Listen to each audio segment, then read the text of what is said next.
Bonjour, mes amis. Je suis le Léger Canadien, and welcome back to the Hockey Talk. And I know, I'm sorry. There was a lot of issues with the file last week, so really, I'm gonna have to do a two-in-one type of shit where I'm gonna have to put up not only the stuff that happened from that was supposed to be shown in last week's video, but some stuff that happened for this week's video as well. I get it. I'm sorry. I didn't want this to happen. None of you did. But I know it's a pain in the ass, and I apologize greatly for it. So we'll start from last week's stuff, and then we'll make our way into this week. Because last week, basically, I'll just say what I said, and what was supposed to be last week's episode. This is probably going to be the most controversial episode of the series, of any sports series that I have ever put out. Again, as I originally had said in the unuploaded version,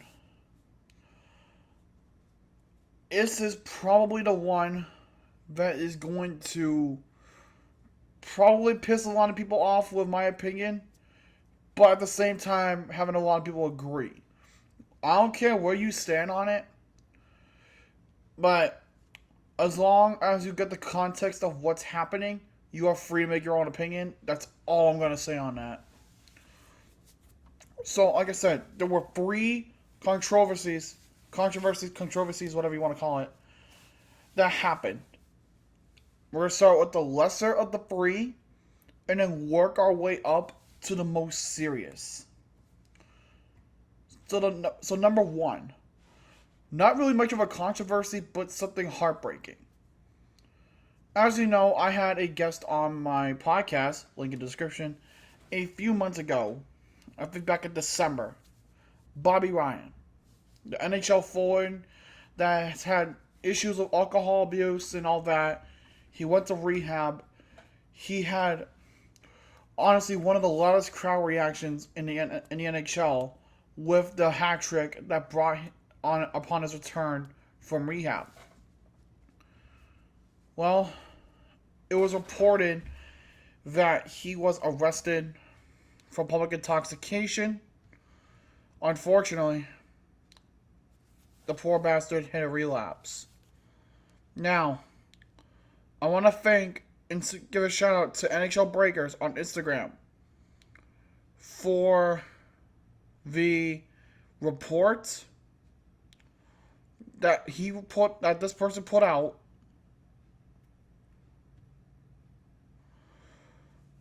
And I just want to give a discretion right now before I read the report. I just want to get basically I just want to give a heads up. When I find it, at least. But I want to give a heads up. This is not for the faint of heart. This is not one that you really want to look at.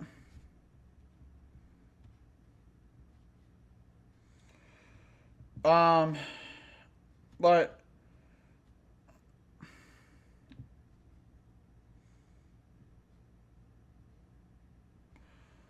I'm gonna try the best that I possibly can. I gotta find a report, but I can't find it, so I'll wing it.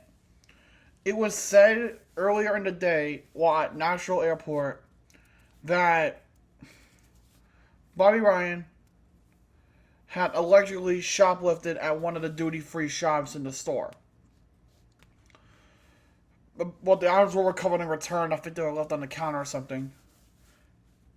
And upon, being found out that, hey, some of our merchandise is missing, they obviously alerted airport police. Like I said, they discovered the merchandise on the counter. Airport police found Bobby Ryan at Harpeth Brewing inside of Nashville Airport, in which it was said that he was uncooperative with police, and was heavily intoxicated. After the store denied to go further with it after the merchandise was just returned, they booked Ryan on public intoxication.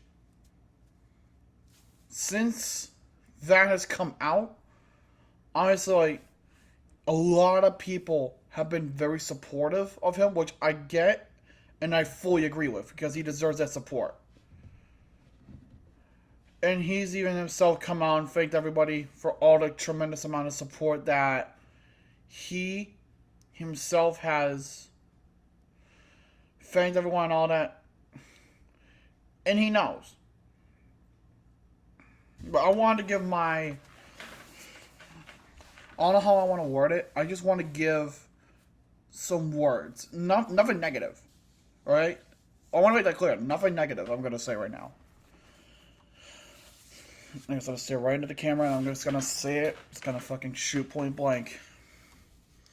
Bobby, we love you, brother. Okay? I understand. We all have our troubles. We all have our problems.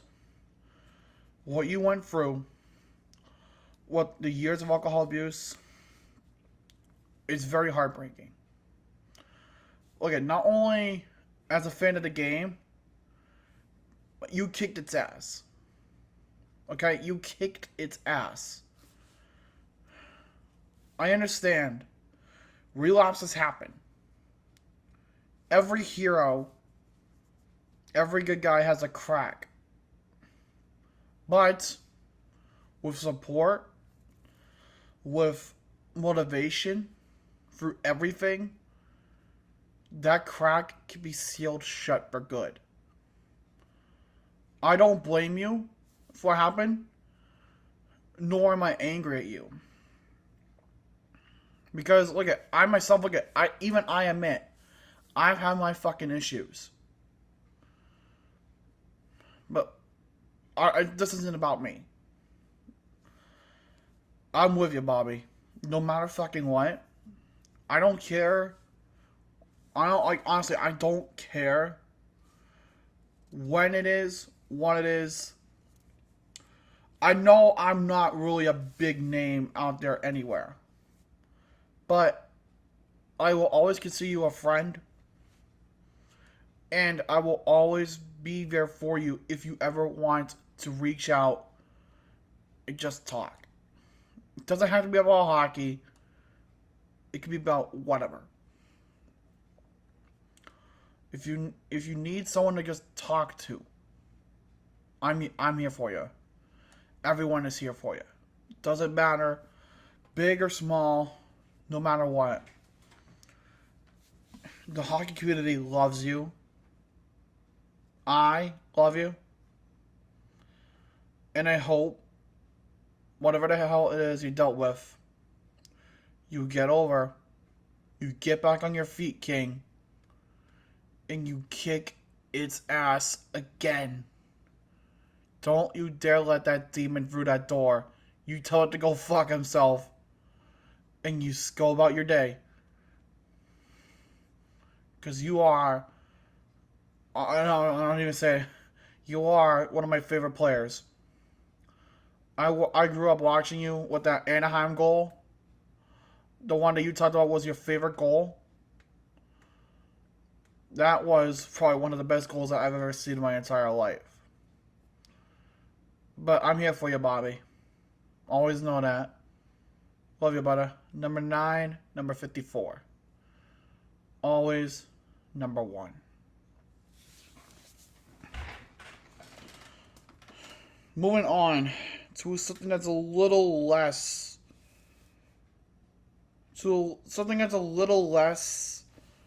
sympathetic. Controversy number 2. Jake Virtanen, who was a former Vancouver Canuck, a former 6th overall pick by Vancouver, was found not guilty in a case where he was being charged with sexual assault stemming back from 2017. Again, how I'm going to approach this, same thing what I did with the last one. Just shoot down the middle and just stick to the point. As I've always said, everyone, no matter the crime, is innocent until proven guilty. This is just one where I don't know what to think. Do I think there was some truth to those allegations? Yeah. I do think there is some truth to that. And that's just probably on the side that I've had friends that were victims of it. I will not name names because it's not relevant. But on the other hand, there's probably some truth on his side as to it didn't happen. Now, this is not to discredit anything.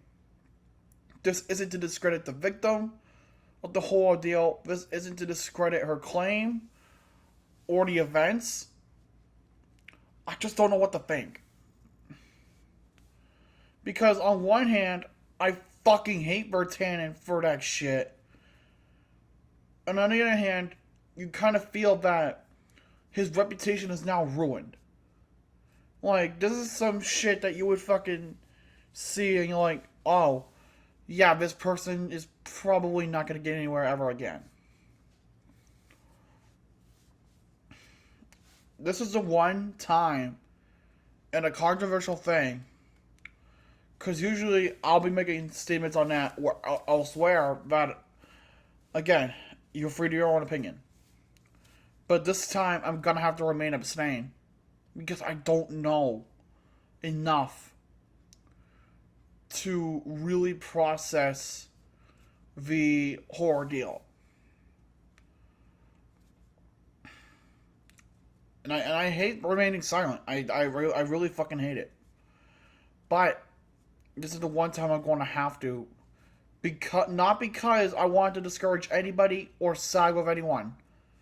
Because I'm doing this because I don't know enough to really fucking process the whole ordeal.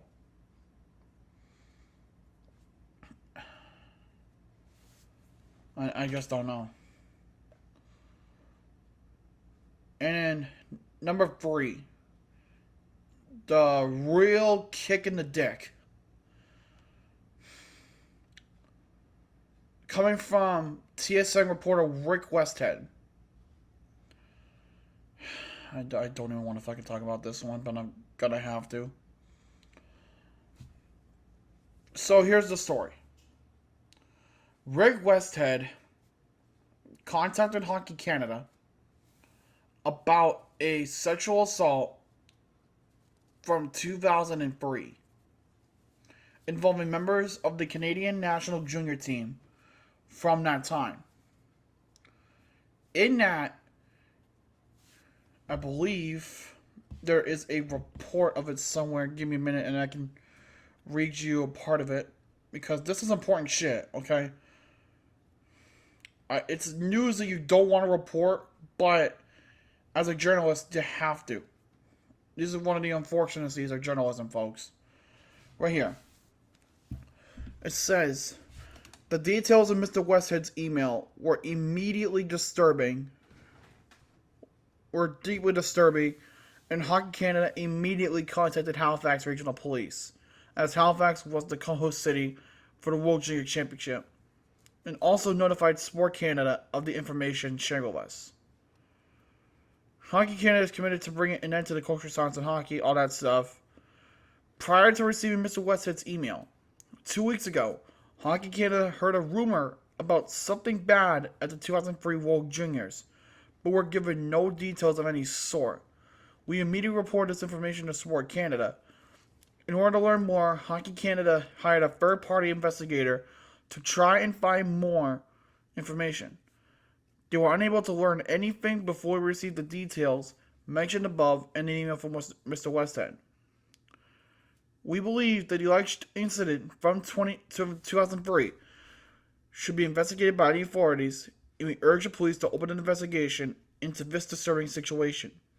Hockey Canada will cooperate and support the authorities in every way we can, and we once again urge anyone who may have relevant information about this alleged incident to contact Halifax police immediately.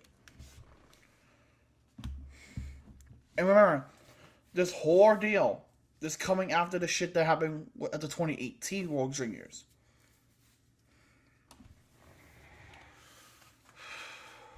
I know. I just gotta process it, because it's so fucked. I'll just copy the words of fellow YouTuber Oddman Rush for a minute, so that you really understand where I stand as a Canadian. Hockey Canada, I'm talking to you directly. You are, well, I shouted out, the most prestige hockey organization in the world. Okay? There's no one that can deny that. But that's where all the good shit ends right now. The fact that you've had not one, but 2 instances of sexual abuse in your fucking organization in both 2003 and 2018 as a result of your poor motherfucking mistreatment. You use registration fees from your fucking athletes to cover up and settle sexual assault cases. Wow, so, and you know where you get those funds from? Not only the registration fees, but your national equity account. Which, after being discovered, it was frozen. Rightfully fucking so. Look at the fact that you've been silent with all of this until now is because your ass got caught with your pants down. It was caught pants down right to your fucking ankles. You can't fucking save yourself in this. You can't. Like, and the fucking thing is that you say that nothing like this would ever happen again after the 2018 incident when it got unfolded, right? This just made you look like a bunch of fucking clowns. You got exposed for what you really fucking are. And you know what you are? Fucking frauds. Frauds. You dug yourself into this fucking hole. Not USA Hockey, not Finland Hockey, nor any other hockey organization in the world. You did. You dug yourselves into this hole by fucking being silent and not doing a damn thing to address it when it happened. And you're doing bare shit now. The only reason that you're being forced to do some shit is because Parliament is up your fucking ass. The fact that you, a prestigious organizational hockey system, and people thought that you could do no wrong. Oh, surely Hockey Canada's too prestigious for any fucking wrongdoing. What is that? It just shows you're not perfect. No one is. But that just makes it look really bad. I don't agree with any fucking thing that you fucking did. There was some shit that you did during this whole ordeal that I don't agree with now. But you expect us, hockey fans, to just sit there and remain fucking silent about it. No, we're not. We're gonna fucking say something. Because clearly, you're too caught up in your own fucking mindset to really care. You're just too busy taking something out of... You're just too busy taking money from kids that want to be a part of your fucking organization. You're taking their money. You're taking money from something that shouldn't be what you used it for, and you used it. What are you doing? Because if anything, you're fucked. And I'm not fucking happy. Okay, like I said, I'm Canadian. I love hockey. I love Hockey Canada. Don't get me wrong. How can I support you when shit like that happened, and only now are you fucking doing anything about it? 17 years. No, I'm sorry. 19 years after it fucking happened. 5 years, no, 4 years after the other one. You know what that's called? It's called a very late reaction. Very late. That shit should have been dealt with years ago. But what did you do? You did nothing. You didn't do shit in 2003. You didn't do shit in 2018. It's only when you were finally fucking called out that you had to do damage control because your PR image had been ruined. Is that really what this is about? Is this about fucking image? Is this about reputation? Because let me fucking tell you something. You don't have an image anymore. That's tainted. You don't have a reputation anymore. That is tainted. Do fucking better. Honestly, guys, just do fucking better. Okay? I just want to fucking move on. Just want to fucking move on from this bullshit. Okay, let's move on. I've had to take a minute to calm myself down. But I'm going to try to get by it. That's all I can do. We're going to start with the recent events from this week, and then we'll transition to last week's events because there's some stuff that happened. I think there is. We'll start with Andrew Mangiapane. The dude was about to go into arbitration with the Flames, and he needed a new contract. Obviously, that's what arbitration does. But the Flames decided, you know what? Let's not do arbitration, and let's just give you a 3-year contract. Okay. But with a cap hit of $5.8 million fucking dollars. What? Is he...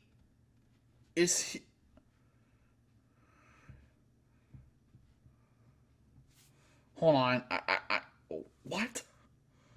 He's not... No. Okay, you had a 55-point season. Okay. I guess that's okay. I guess it's fine then. I guess it's fine. But only if he's consistent with this. Because before it, he was a 30-point scorer. He just so happened to be a 50-point scorer. One time. And he avoided arbitration with Oliver Kylington as well by giving him a less subtle 2-year deal worth $2.5 million, which I actually like, considering, again, he has some upside to him. I mean, I got nothing to say against that. And there's a lot of Flames news today, apparently, because it's also being reported that the Flames have announced their new AHL affiliate with the new logo. I'm not going to show the logo here because, shitty green screen. Plus, the image will be kind of fucked. So, they're called now the Calgary Wranglers. And the logo, the best way I can describe it to you, is a red W with a flame in the middle. I am serious. So they moved the team from Abbotsford to Stockton back to Calgary. Okay then. We all could have saw that one coming. Moving on. There is a report going around. Now, there is some stuff that needs to be worked out before it actually is official, before it can be announced. But it is looking like that the New York Islanders have snagged up one of the prizes in free agency. Who was this prize that they got? Nazem Kadri. It is being said, actually, I'll just read it to you. People around the league believe free agent forward Nazem Kadri has something in place with the New York Islanders, according to Dave Pagnotta on NHL Network. Citing This Week in Speculation, but a deal may come to fruition. Pagnotta adds, it certainly sounds like it's getting to that point. As I had said, nothing has officially been signed yet, and the Isles are still working on clearing cap space to get a potential deal done, as well as get extensions signed with our RFA players, being Noah Dobson, Alexander Romanov, and Kiefer Bellows. At this point, I say, if you really want to cut your losses with Bellows, then go for that. And then you can really work with Dobson and Romanov. And then you can bring in Kadri, as that guy. But Jesus Christ. Who the fuck ever would see a Nazem Kadri in a New York Islanders jersey? Not me. Not me.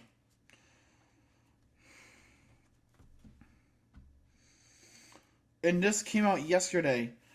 According to multiple NHL sources, Kaprizov left Russia late last week by way of Turkey, arrived over the weekend in New York City, and at the time of this video, he's back in Minnesota.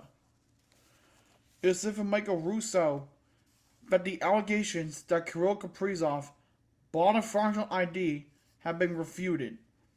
He is in the States. Just a messy situation all around.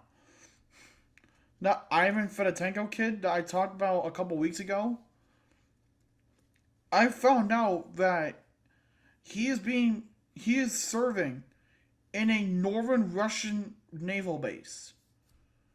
I'm serious. Wow, class act, Russia.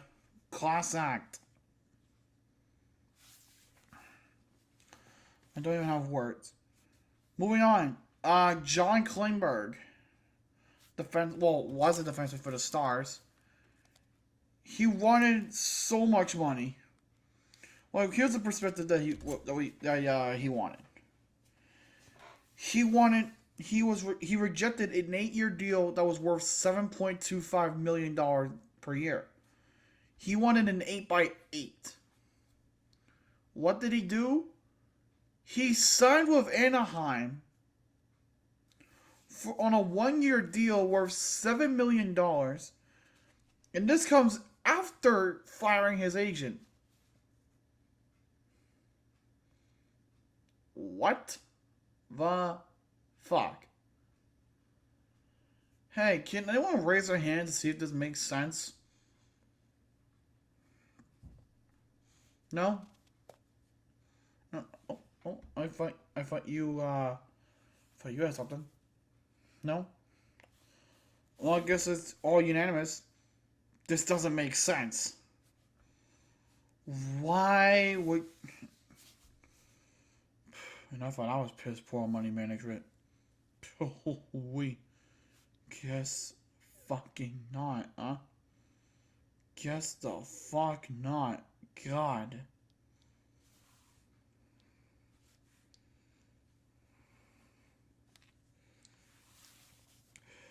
Moving on. Apparently the Sharks are unveiling a banner of former GM Doug Wilson. It says that the Sharks will unveil this banner on October 15th against Chicago, in quote, detailing his significant contributions to the team as both a player and an executive. Because remember, he did used to play in the NHL. So to me, this is a little interesting. Considering how they just parted ways with the dude. But I guess it's as long as it's all good and everything's still cool between man and team, then I think it's good. What's also good is how Patrick Marleau is going to have his number 12 retired by the team in another matchup against the Blackhawks at SAP Center, this time on February 25th. And he will become the first ever San Jose Shark to have his number retired. So, I'll say it. He had a hell of a career. I like Patty Marleau, even as a Leaf. It just sucks he didn't see more of him. Sucks he never got the cup. But hey, congrats, Marleau. Moving on to Kaapo Kakko getting a 2-year deal worth $2.1 million from the Rangers. Not bad considering he still has a lot of development to go, personally. Or in my personal opinion. But I like the side of a Kaapo. Not too much, not too little. And then Matthew Joseph getting extended by Ottawa on a 4-year deal worth $2.95 per. Again, not bad considering Joseph is actually pretty decent, and he actually still has upside. So I'm not complaining about that contract either. But moving on, Adidas and the NHL will no longer be partnered after the 2023-2024 season.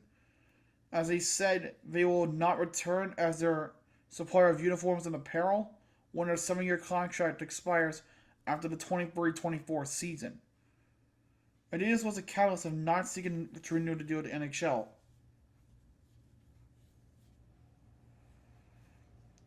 Alright, so now here's the next question. We had Nike. We had Reebok. We had Adidas. Who's next? Could they go back to Nike? Well, actually, I don't even know if they had Nike. Nike would be cool. I could see that. Why not Under Armour? That would be another god idea. Puma, possibly. What are the big names of hockey jerseys are there? Well, of any sport apparel, like, it's fair game. Like, it's fair game. It's open fucking season now. But with that one, I guess we'll just have to wait and see. Ethan Bear getting an extension on a 1-year deal worth $2.2 million with the Hurricanes. That's not bad. I actually like him. He's actually pretty good defenseman. Puljujarvi getting a 1-year, $3 million extension with the Oilers to avoid ARB. Again, not terrible. I like it. Personally, I think it's a good contract.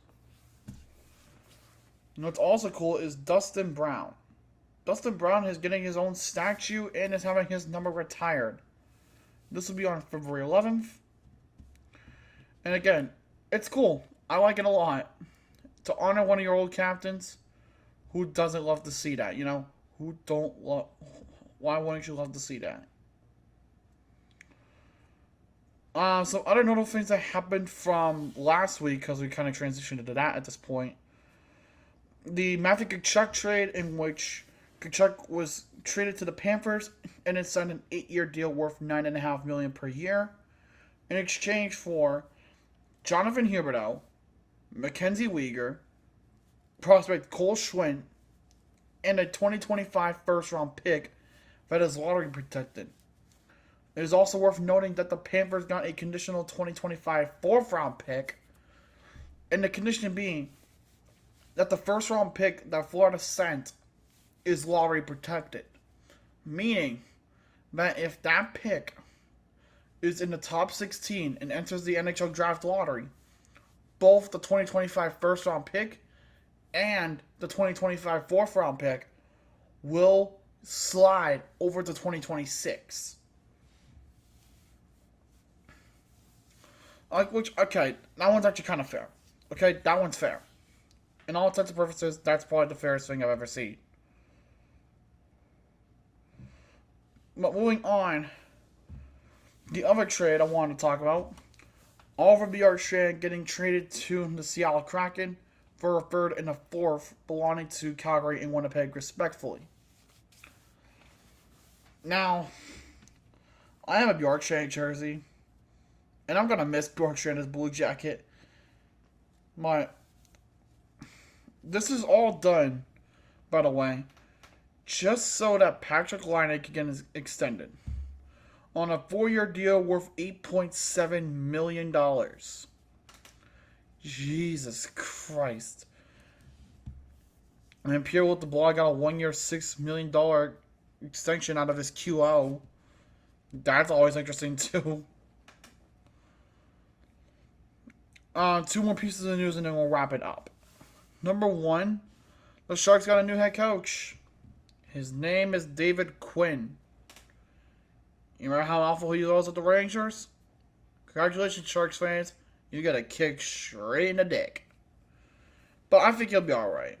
I really do feel like he'll be alright. And the other one that's kind of unfortunate. Ian Scott, 23 years old, was a goaltender in the Leafs system for a while.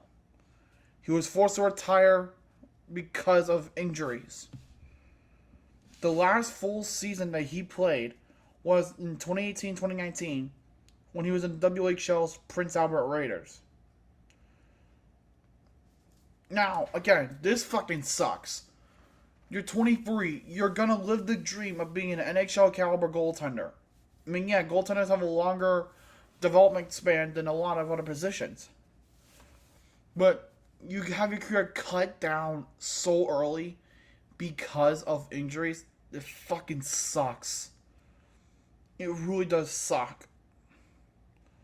And I can only pray for him because I just feel bad. I really and truly do feel bad. Because you really just hate to see it. But best of luck to your retirement. But anyways, that will do it for this very long and exhausting video. I'm sorry again. If you did enjoy it, leave a like. Comment down below what you guys want to see next. If you have not done so already, subscribe and join the Logical Nation. Until next time, je suis le Canadien. Bonne nuit et au revoir.